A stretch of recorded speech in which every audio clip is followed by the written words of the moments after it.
السلام علیکم ورحمۃ اللہ وبرکاتہ۔ محترم و مکرم حضرات، مسلمانوں کے 4 دشمن ہیں۔ 2 دشمن نظر آتے ہیں اور 2 دشمن نظر نہیں آتے۔ جو نظر نہیں آتے وہ نفس ہے، سب سے بڑا دشمن، اور دوسرا شیطان ہے۔ یہ 2 دشمن نظر نہیں آتے، دکھتے نہیں ہیں، اور جو نظر آتے ہیں وہ ایک کفار ہیں، مشرکین ہیں، عیسائی، یہود و نصارہ ہیں، اور دوسرا منافقین ہیں۔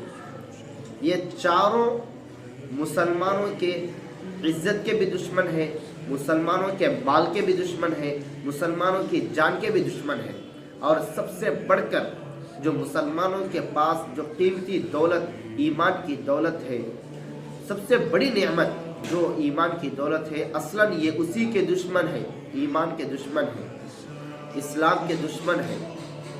تو اب ہم کو ہوشیار رہنا چاہیے، ان کے جالوں میں نہیں آنا چاہیے، اپنے نفس سے بھی ہوشیار رہنا چاہیے، اور شیطان سے بھی بچ کر رہنا چاہیے، اور کفار، مشرکین، یہود و نصارہ، ان کے طریقوں کو نہیں اپنانا چاہیے، اور اسی طرح جو منافقین ہیں ان کو بھی پہچاننا چاہیے۔